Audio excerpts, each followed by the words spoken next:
mahalaga naman sa amin, nagkakasundo kami sa plano namin dalawa. And hindi nawawala yung balik namin. Of course, ganun. So, hindi namin ganun ka pinapahalaga yung ganun bagay. Pero behind the scenes, but exclusively, ano kayo? Exclusively dating or seeing each other? Or getting to know. So masaya kami, masaya kami at walang makakasira. Ganun na. Oh, hindi ko rin alam kung paano sasagutin. Ano ba yung background mo in terms of that sport?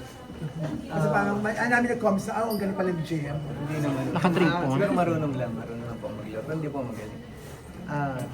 May elementary ka pa ba? Hindi naman ako, nagiging ano lang.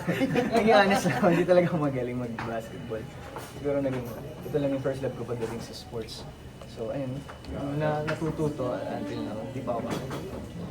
Question lang, isang eksena kasi nasa episode 6 na ako ng Ghosting, and isa sa mga favorite scenes ko is yung backstory mo nang pinakita yung paano, yung naghiwalay kayo ng magkapatid mo. Question is, how did you get this pagdating sa actingan na gano'n, na parang ang tatas mo magtagalog, parang kuhang-kuha mo yung 1940s na ano, so paano mo pinagandaan? Ayun, una-una may sinensahan si Direk Ted na mga pelikula, mga lumang pelikula, Manolo Limitang ni Regina, para maging guide ko sa delivery ni Bilberto, sa backstory ni Bilberto. So, in-adapt ko lang ko siya. And hindi naman po sila nagsasawang i-guide kami, kahit nasa set na kami. Yan, ginaguide pa rin niya ako. Kapag may nalilimutan akong nuances of behavior ni Bilberto, nandun pa rin si Directed para i-remind sa akin. Thank you, Shane. Thank you po. JMX, clarify lang kami. Di ba sabi mo parang yung kissing scene mo with Yang, ang first time mo yun sa on-screen kissing? Opo. Yun yung ba first time mo in real life? Ganito na yan. Hindi, kasi pagka panganak ko, ninalikan na ako ng mama ko. Kuya talaga. Kasi gusto niya tanong kung ano experience, anong feeling ng first kiss. Kung first kiss niya. On screen. On screen. Iba, until now, alam ko pa rin yung nangyayari. May hangover pa rin, gano'n. Parang gano'n ka ba ng parang nag-hesitate ka ba na gawin since first niya? Ako, yes, opo. And hindi dahil sa ayaw ko, kundi dahil syempre para kay Fiang. And kailangan kasi sa kanya magsisimula kung gusto ba niyang gawin ko o hindi. So, May consent. So, anong na-feel mo after? Ano ba yan? Ay, ito, nag-stick na po ako. Nagka-stiff neck dahil sa kissing. Ako Sir, after ano na sinabi ni Piang Ha? ano yung conversation niya ni Piang after na? Awkward ba? Awkward ba niya? Hindi ko, medyo, pero halo-halo na ako kasi, parang siguro ilang minuto kami hindi nag-usap, ganun. Nahiya kami sa isa't isa, parang Pero nung naka-recover na kayo, Naka-recover. recover na. kami na-recover. Ay, ano ba yung sasagot ko dito? Business na. Speechless.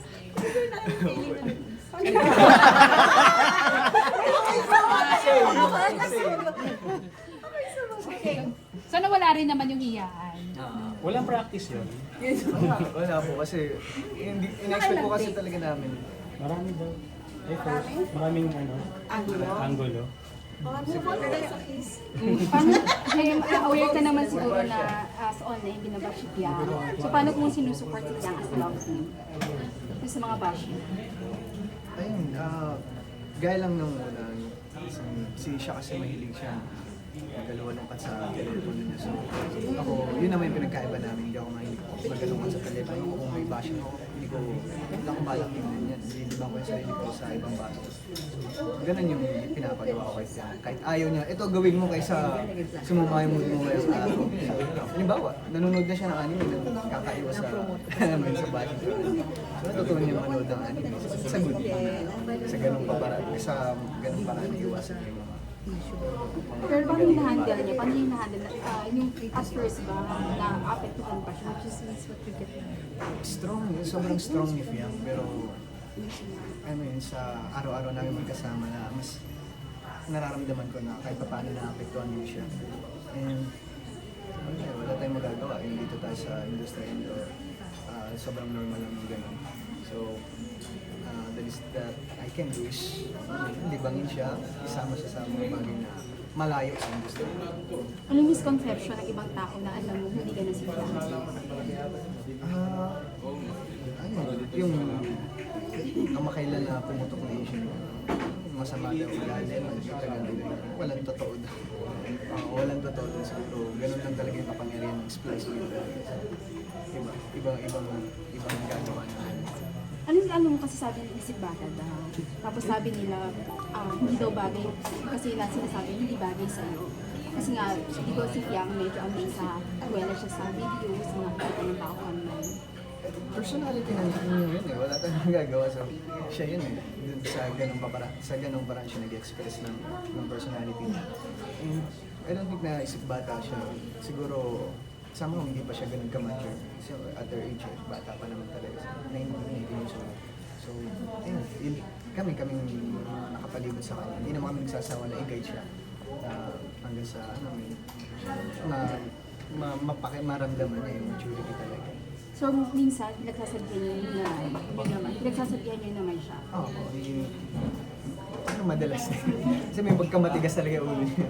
Pero ayun, sobrang willing naman siya sobrang open naman siya sa mga sinasabi namin. Nakikita mo yun naman nila Miss P, ng video. Napapansin mo na may nababago kapag pinagsasabihan mo si Piang? Oo, marami.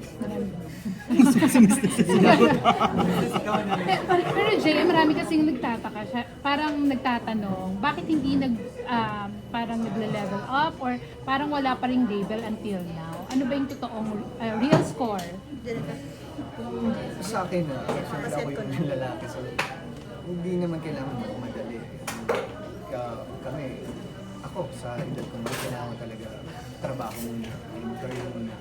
And siyempre, ganun din kay Piang. So, ang mahalaga naman sa amin, nagkakasundo kami sa plano namin dalawa.